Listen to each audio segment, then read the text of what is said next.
And welcome into the LSU Sports Insider podcast. Today is Friday. Today's Thursday, October the 23rd. It's not Friday. I'm getting ahead of myself. It is Thursday, October the 23rd. We are 2 days away from LSU playing Texas A&M at Tiger Stadium. Not 1 day, but 2. But that will take place 6:30 p.m. Saturday. We are here to preview the biggest game on LSU's schedule. I guess it has to be because they've got to win the rest of them, and this is the next one up. The toughest one, right? Toughest one so far that they faced. Strongest opponent they've faced so far. And we might be getting some rain in Death Valley this weekend. So that adds another layer to it. As the great Peter Finney wrote, mud is the great equalizer in football. I was told that it never mind. It has and it will. You can say it. It's not true, but you can say it. Rains sometimes in Death Valley. I'm still damp from the 1980 LSU Tulane game. The rain was coming in like this. Yeah. Yes, not actually true, but it would make for interesting theater in what is already an interesting game. Texas A&M number 3 in the country, undefeated. LSU number 20, hanging on by a thread. I think even as recent as a month ago, I would have guessed that the roles in this game would have been reversed, that maybe it was LSU in the top 5 and riding high and trying to avoid an upset, and it was Texas A&M trying to hang on. But the Aggies have been really good. Now, they've won some close games. They've had some fortune late in close games, particularly at Notre Dame. But this is a really good, really well-balanced team that Mike Elko brings in. As people say, they're finding different ways to win, right? They've won high-scoring shootouts against Notre Dame and Arkansas on the road. They've won a low-scoring game at home against Auburn at home, 16-10. And they played a couple of patsies, on the schedule too. They haven't played. Everyone's not been a blockbuster, but they look like a good, well-rounded team. And maybe the best team Texas A&M has had in a long time as they try to get off that schneid. It was the last time they won a conference title, Texas A&M? 1998. The last time they won the national title. It was before World War II, 1939. Right? The Junction Boys. Was it? No, that was even before the Junction Boys. That was well before the Junction Boys, yeah.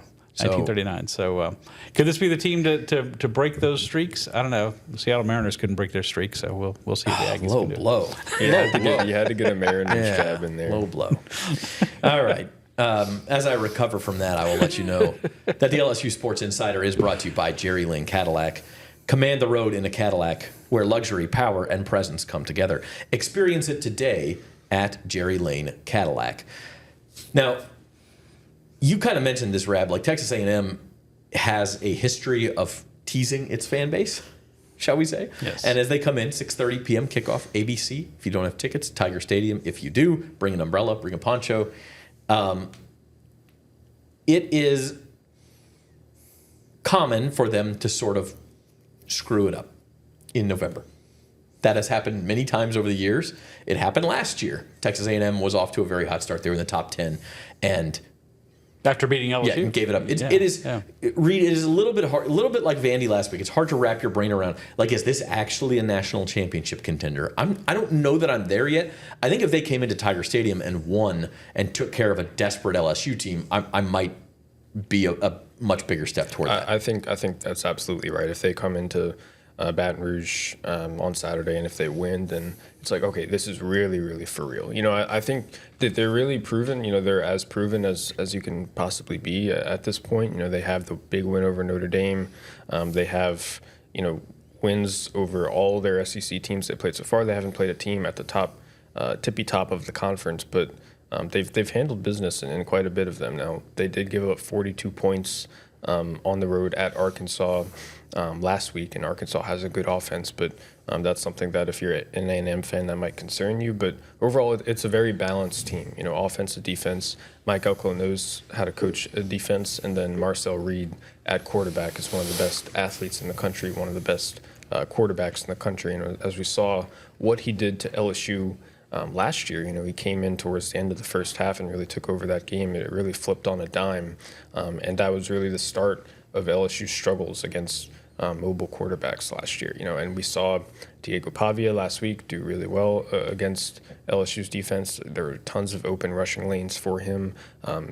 Vanderbilt did a good job of shifting the LSU defense and playing against it, like playing against its strengths, And so I think if Texas A&M can do that, if they can figure out a way to manipulate and stretch the LSU defense, then there's going to be rushing lanes for Marcel Reed, and that's going to be a way that you can come into Tiger Stadium and win in a tough environment.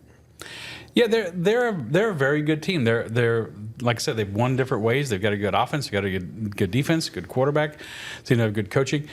I think they're like a lot of teams in America this year who are like, they're very good, but they could be had on a particular week. And to see this Texas A&M team going undefeated, I think it's still a bit of a stretch, as it is for see just about anybody to go undefeated. So, could this be the week where they get had? This is they're playing back-to-back SEC road games. That's very difficult to do. They've got 3 in a row actually, and let me take a minute to say it's really unfair of the SEC to do that to anybody.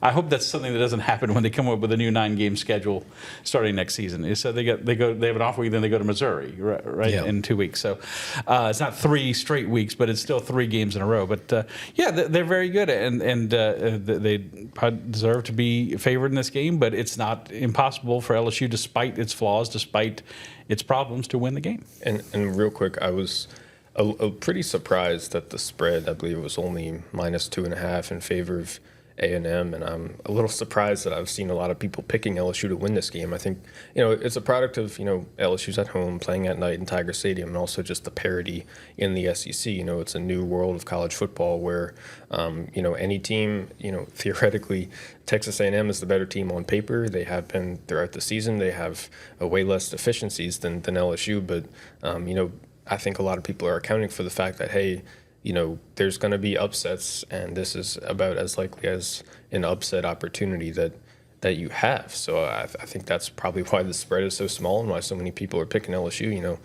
These teams are very close. It doesn't look like it on paper, but the top of the SEC and the middle of the SEC, these teams are all neck and neck with each other, and there's an opportunity for a team like LSU to get an upset that on paper probably says they couldn't have. Yep. So LSU is a 2.5-point underdog, and I guess I should bring this up. Texas A&M has only played 2 road games. They gave up 40 in one and 42 in the other. Now they won both road games, but if the spread, this is a little bit reductionist, but they would have barely covered 2.5 points in one of those games and not in the other, which they only won by 1 at Notre Dame. So I don't know. LSU's a talented team too, and again a desperate team. So we'll get into that, but I don't think you can count on A&M to just come in here and dominate this game. Well, those are 2 really good offenses. Notre Dame and Arkansas, yes. 2 of the best offenses in the country. LSU is not on their level offensively. That is correct. That is correct. So but it is. It's probably a better matchup than maybe some people are thinking after LSU loses to Vandy. Oh, well, now the number 3 team in the country comes in and we're doomed. And I don't know that that's the case. But as we begin our breakdown, we'll start with a negative, and that is the injury report. And read LSU on its availability report last night, Wednesday night. Tyree Adams is out and Whit Weeks is doubtful, correct? Yes. It doesn't feel like Whit Weeks is going to play. Brian Kelly said that he said yesterday that he's still in a boot. He's still non-weight bearing, and he isn't really practicing as of yesterday morning. So it doesn't seem like LSU's going to have him back. It's a bone bruise. He aggravated it in the game against Ole Miss, and then he had some time. He played through it, but it just seems like he hasn't been able to play through it the past couple of weeks. So it doesn't seem like LSU will have him available. And then Tyree Adams, ankle sprain. Brian Kelly said pretty quickly that he said on Monday that he would be out. So that's a bad sign for LSU. And what's interesting is that he said that DJ Chester is probably going to be the starting left tackle, but they're going to try to give Carius Kern, the freshman, some reps in practice at that position to see if maybe you can throw him out there in that position in place of DJ Chester. But as of right now, I'd imagine the offensive line is going to look exactly like it did against Vanderbilt, with Chester on one side and Weston Davis on the other, and Cohen Eccles at left guard. And the offensive line just so critically important in this game. Texas A&M, we'll get into this in a second, I think is tied for 6th in the country with 25 sacks, and they will get after you. And that has, quite frankly, been a weakness of LSU's that was identified pretty early on and has not changed, right? No, not at all. And they had the start of the season. You knew there was some adversity because you got 4 new starters, and the one starter, DJ Chester, who was back, they moved him out of the starting spot to make room for Braylon Moore, one of their transfers. Then they've had injuries at left tackle, at right tackle. It hasn't been the best situation, and DJ Chester is playing out of position, but Brian Kelly made it sound like he's their best option. He doesn't want to throw a freshman like Kern into starting there, though I think a lot of us think he shows a lot more promise. But I got to speak up for DJ Chester for a second. He's become like the poster child for all that ails LSU's offensive line. And here's a guy who's done everything they've asked of him this year. He loses his starting job, go play guard. A tackle gets hurt, go play tackle. Braylon Moore gets hurt, go fill in for him again at center. And no, he's an interior line offensive lineman. It would certainly seem, but he's going out there and giving it his all. And I think that doesn't keep Garrett Nussmeier upright. I'm not Saturday night. I'm not saying that, but he deserves some credit for trying and having a good attitude and just doing whatever they asked him to do. And it's not easy to change position. Like we think of offensive line is offense. No, it's not.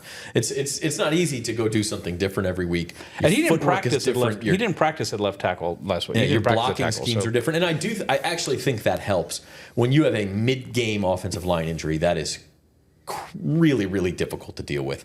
Whereas when you have a week to practice and say, okay, I know this is what I'm going to do in this blocking scheme, I do that.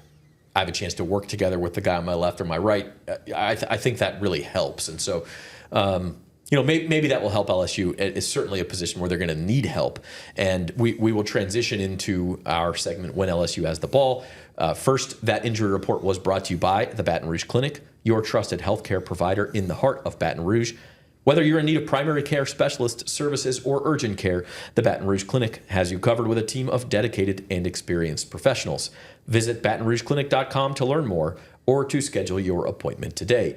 The Baton Rouge Clinic, caring for generations. Okay, so when LSU has the ball, we talked O-line. It's going to be important. Texas A&M 25 sacks. I think I put on the graphic 7 forced fumbles this year, which also ranks in the top 20 in the country. Like, they're going to get after you. They had, that's the crazy thing where they had some NFL draft picks at edge rusher last year, and it's kind of becoming a factory there. They just keep producing these guys. The strength of their team is their pass rush, and that's bad news for an LSU team that's going to have 2 weak spots at tackle.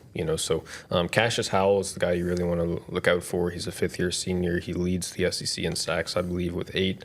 Also leads the conference in hurries as well, and so he's a problem. LSU's going to have to deal with him. They're going to have to do a lot of things they did with Dylan Stewart. If you remember in the South Carolina game, Dylan Stewart spent most of his time opposite Weston Davis on the right side, and just about every time LSU had a tight end or a running back chip, and Garrett Nussmeier did a good job of avoiding pressures from him and from the rest of the South Carolina pass rush, but he wasn't ever comfortable. He did a good job managing the pressure and avoiding sacks.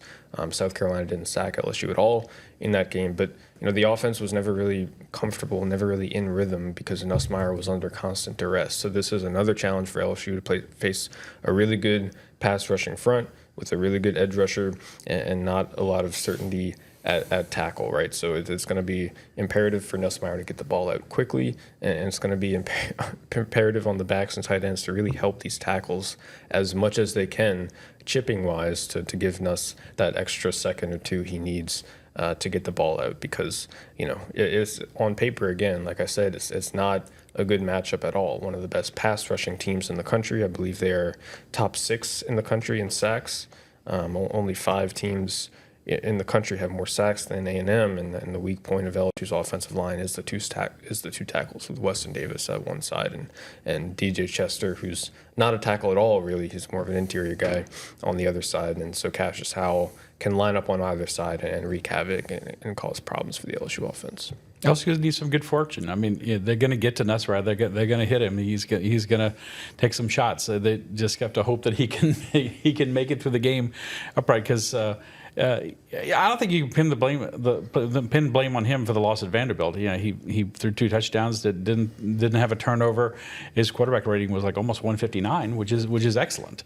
And he was in both times he threw those touchdown passes. He had a guy in his face, or he was throwing off his back foot and made good throws. And of course, Xavier Thomas made the great run afterwards. So, but yeah, it's a problem for LSU. So they've got to try to scheme their way away from a guy like Howell and away from the A&M pass rush, and with some quick passes, which they like to do, throw in the flats, I guess, and slants to the tight end and things like that. But keep extra guys into block. Maybe that limits your options to throw, but it's something they're probably gonna have to do. Well, one of the best things that Garrett Nussmeier has done this season is, not letting those pressures turn into sacks, right? But he's still been under constant pressure. He's taken so many hits the last 2 weeks, so many big punishing hits that I'd imagine have taken their toll over the last few weeks. And he's done a good job of not, getting the LSU offense behind the chains, but facing that much pressure on a down-to-down basis is not a sustainable way to play offense. And I think that's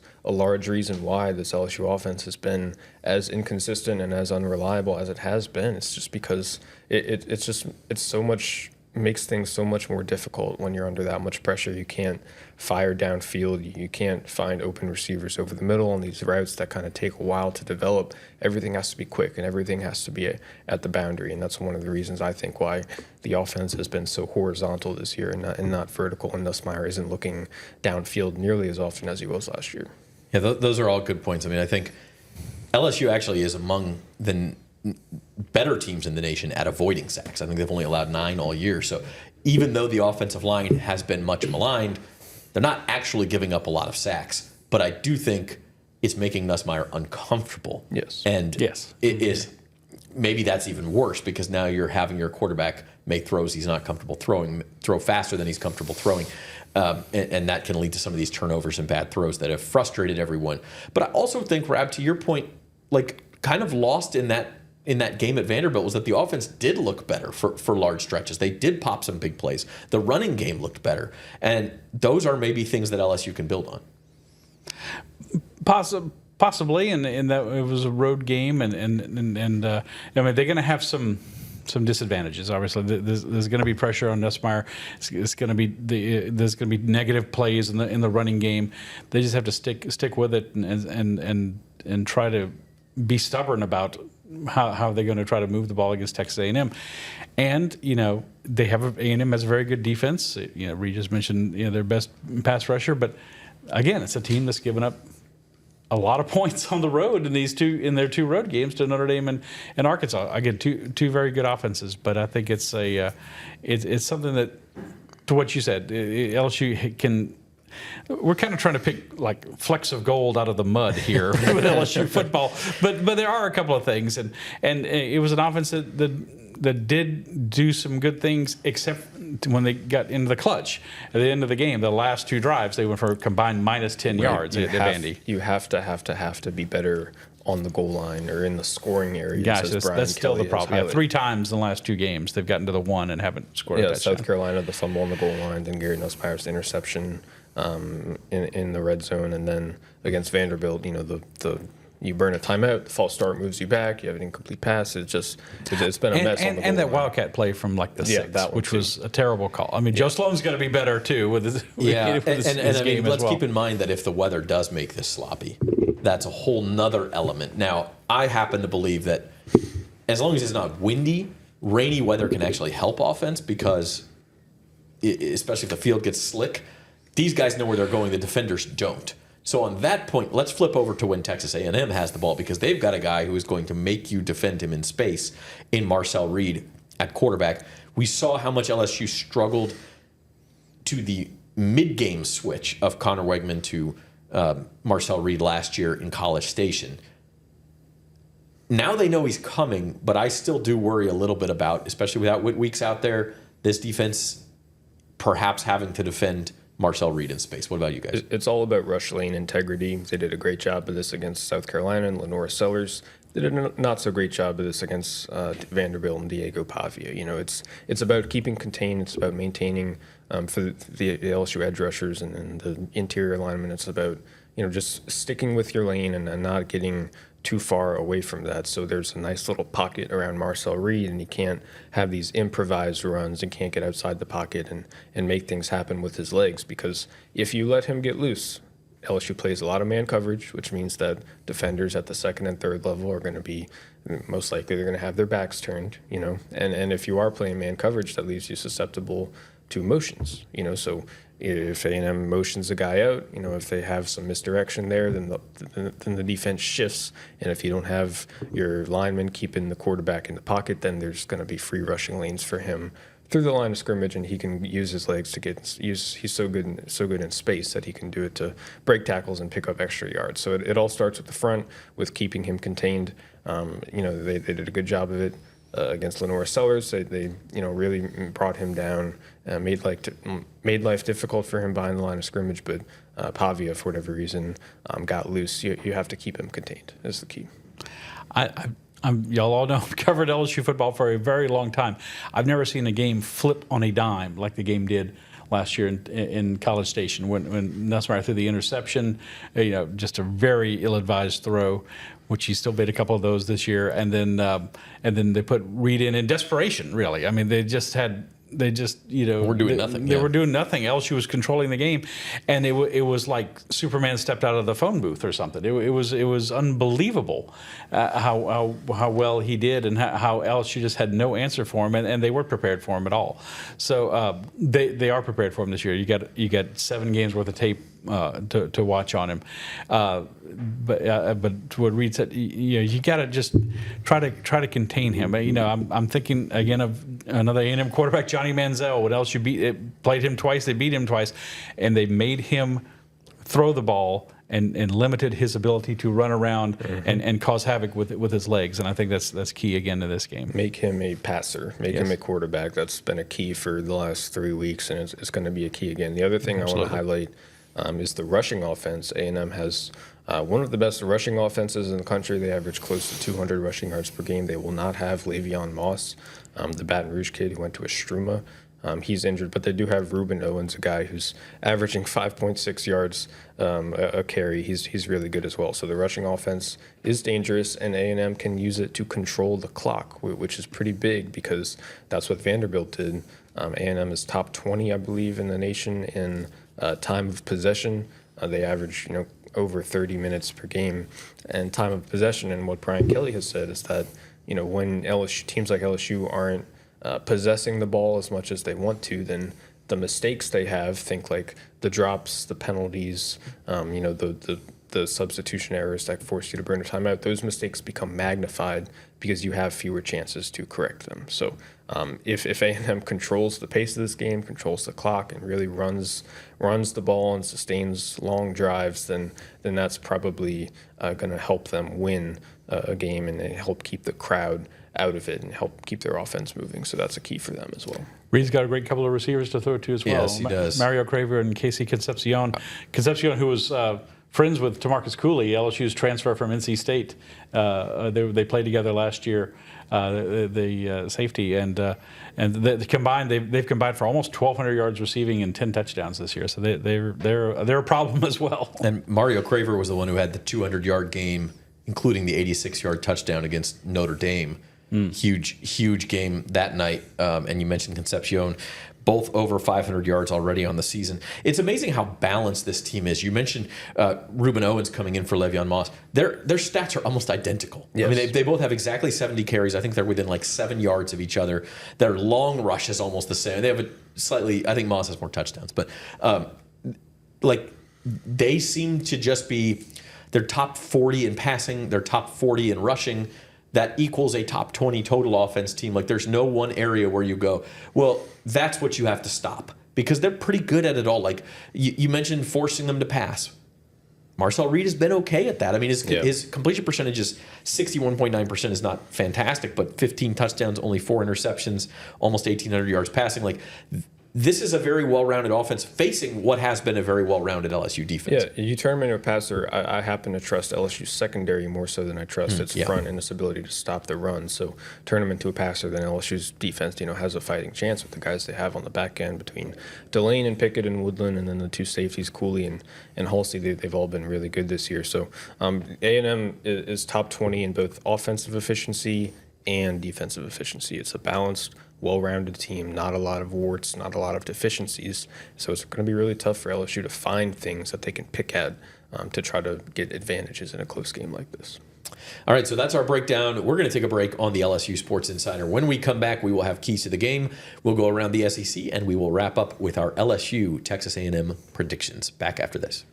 I think the biggest thing that separates us is our people. We have a really amazing staff that really care about their customers, really care about our product. At Jerry Lane Cadillac, we value trust and transparency above all else. We have a little bit of something for everyone. So whether it be the 2025 Escalade, any of the smaller crossover vehicles, the XT4, 5, and 6, we've also got a wide variety of new EVs, including the 2025 electric Escalade IQ. I think the product lineup right now is the best that it's ever been in Cadillac.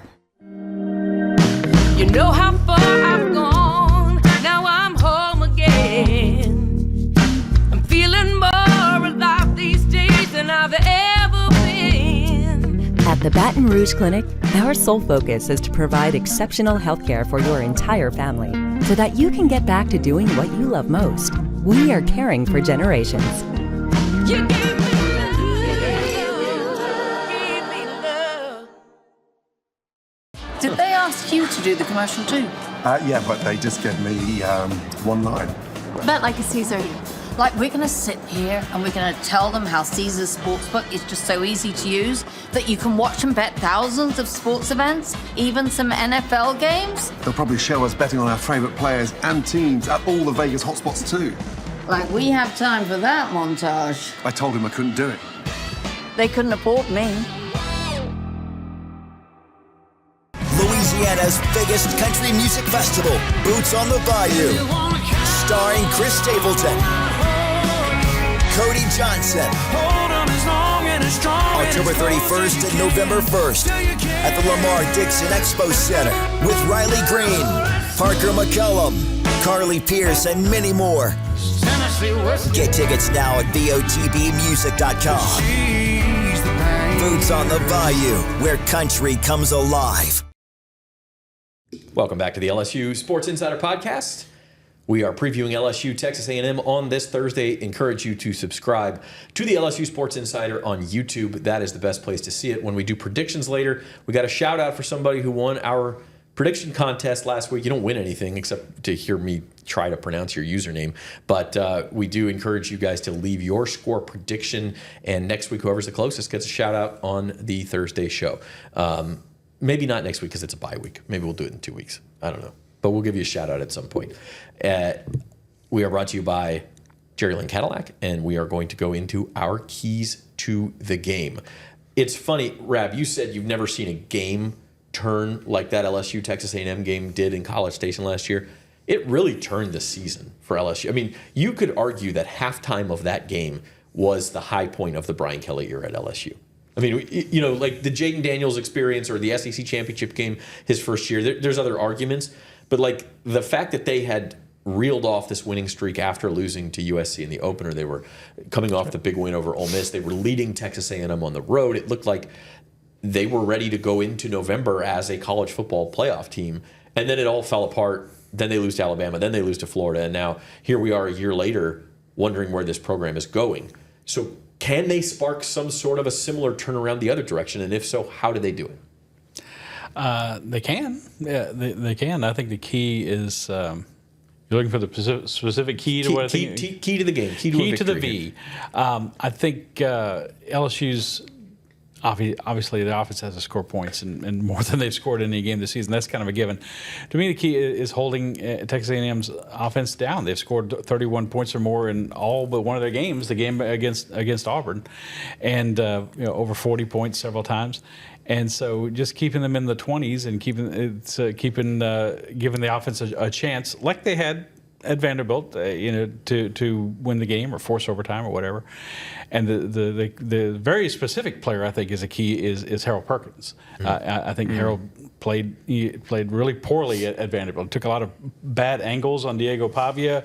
They left. I remember there's one play in particular sticks out in my mind. He rushed to the left and just kind of got blockaded by like 3 guys, and Pavia just ran to the right and had a nice gain. We don't expect Weeks to play in this game, obviously, so that means more responsibility for Perkins. When they play together, they're great because they can go sideline to sideline and they can cover a lot of territory. There's more pressure on Perkins. He's got to stay gap sound, rush lane sound, as Reed has said, and try to keep Reed from. He's going to make some throws. He's going to make some plays, but try to keep him from making too many plays with his legs and really hurting you that way. So I think that's keeping Texas A&M certainly in the 20s to give your offense a shot, and the spear, the tip of that spear is Harold Perkins. Reed said you must contain Reed. I'm confused. Yeah.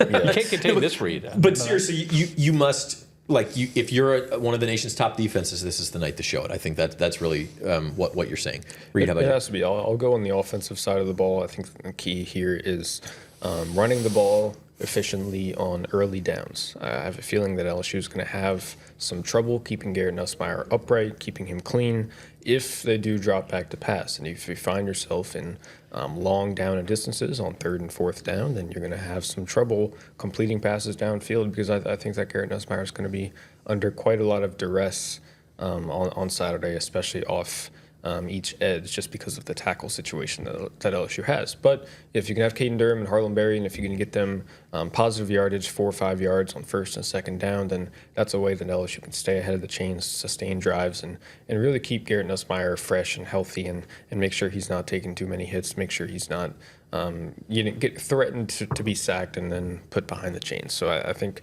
running the ball, it's been a key all season. It has gotten better. It's been a little overshadowed, the past couple of weeks, and all the struggles that LSU's had since really Ole Miss. It has been quite better down to down in terms of efficiency. So I think if LSU can keep that going, if they can maybe even take a step forward, then that will do wonders for their offense in terms of trying to get an upset win at home. All right, and I'll just throw one out there: the kicking game in the rain. Lots of variables out there. Special teams mistake could turn the game in one way or the other in what we expect. LSU could use a special teams, a close game, big play, big block field goal, or something kind of crazy happening. So before we go to our predictions, you can leave your picks in the comments below. But we are going to go around the SEC, sponsored by the Boots on the Bayou Music Festival. Attention, Fighting Tigers and country music fans, mark your calendars for October 31st and November 1st. That is next Friday and Saturday, when the Boots on the Bayou takes over the Lamar Dixon Expo Center. This 2-day festival brings superstar headliners Cody Johnson on Friday and Chris Stapleton on Saturday, plus Parker McCollum, Riley Green, Carly Pierce, and more. For the ultimate weekend, upgrade to the VIP Platinum experience with front row access, early entry, unlimited complimentary bites and sips from Louisiana's top vendors, climate-controlled restrooms, and a private lounge. Tickets are limited. Secure yours now at botbmusic.com. That is the Boots on the Bayou Music Festival. Let's go around the SEC. What would someone 20 years ago, Scott Rabelais, have said if I told you that the biggest SEC games of the week were in Norman, Oklahoma, and Nashville? They would have said, do you really know college football at all? We're talking about the Securities and Exchange Commission? What are we talking about? I know, right? Ole Miss at Oklahoma and Missouri at Vandy. These are big games. Vandy's got game day coming in this weekend. They do. They're everybody's darling right now. They're everybody's darling. I will remind people, having been at the game last week, they still played a little bandbox of a 40,000 stadium, and half the stadium was LSU fans. Yeah. You can't have you're not building some great tradition at a place where Alabama and LSU and Tennessee and Georgia come in there and they take over half your stadium. I think Missouri's going to have a lot of fans there. It's an easy drive from Missouri as well. It's a great trip. Yeah. It's arguably the best road trip in the SEC. Nashville's a fun place. It's a fun place to go, and LSU's going to go there every 4 years from going forward. But I'm looking at the schedule, and you could make a case. I think except for the South Carolina game, Alabama at South Carolina. You can make a case for the underdog to win all these games. Ole Miss winning at Oklahoma, Auburn winning at Arkansas. They're due. Missouri winning at Vandy. Mississippi State winning at home against Texas, LSU winning, and Kentucky beating Tennessee at home. So it's an interesting week with I think there's going to be some upsets along the way for sure. And even South Carolina, that's a home game. I mean, road games are not easy in this conference. We've seen evidence of that every single week. No, they just look so putrid on I offense. agree. I mean, it's certainly the least likely of any of these. Did you hear that there's students at South Carolina like protesting Mike Shula, the offensive coordinator? Like usually you say, we want the head coach gone or something like that, but they're very specific. They're like, Mike Shula's doing a horrible job. He's been Lenore Sellers' worst quarterback. Get him out of here. Well, Beamer's pretty popular in general. I think people generally like Shane Beamer, so they're looking for another scapegoat, right? Yeah, I don't know. I think Ole Miss, Oklahoma to me is fascinating. What exactly is Ole Miss? They lost to Georgia, a very close competitive game, but is it like same old Ole Miss? They have a shot at the playoff. They're right there, and then they drop a couple games late, and then they fall out of it. I don't know. Is Ole Miss for real? Trinidad Chambliss, Lane Kiffin. Is Lane Kiffin kind of flirting with the Florida job? We don't know. Where his mind is at, and can this Ole Miss team really take that next step forward and become a national player, a playoff team, and really show that they can win in this new era of college football. So I think that one to me is fascinating. That defense, the Oklahoma defense, I've been saying it all season on the podcast. Oklahoma's defense is for real. I'll be interested to see what Lane Kiffin does to try to attack it. It's tough to go on the road in the SEC back-to-back weeks. They gave Georgia a great game last week in Athens, but you're going on the road yet again, and this could be the time where Trinidad Chambliss finally turns into a Halloween pumpkin because of that defense. You're right; they're very good. Yeah. Now those four teams in those two big games that are all 6-1, Ole Miss, Oklahoma, Missouri, Vanderbilt. The easiest schedule remaining for any of them is Ole Miss by a good bit. They host South Carolina and Florida, and they travel to Mississippi State, and then they have the Citadel. But that's a tough game. Go on the road for the Egg Bowl. Yes, it's a tough game. I understand that. But if they could win this game, I think you almost have to pencil them into the playoff. We're not writing it in pen yet, but I think you pencil it in and maybe to the SEC championship game. I know A&M and Alabama are still undefeated, but this is Ole Miss of all four of those teams has the clearest path forward if they can win this weekend. But if they lose 10-2, do they still get in? Say they lose to Oklahoma and run the table. They probably get in. It depends right? on how many 10-2 teams there are in the SEC. I think they're into maybe playing a road playoff game or something. Yeah. So this is a huge game for them. Like Oklahoma is a very good team. Their schedule is massively difficult down the stretch. So they would have work to do even with a win. And then Mizzou Vandy. I don't know what happens there, man. Can Vandy just keep surprising people? It's going to be interesting to see how much is Vandy. Again, they handled it against LSU. This unusual role of the favorite, but how much effort and energy and emotional, capital do they put into beating LSU? What are they going to have left in the tank? Jeff Duncan likes to say teams coming off big wins get fat and happy. Right? Will Vandy be fat and happy after that win? That's what I'm curious to see. So.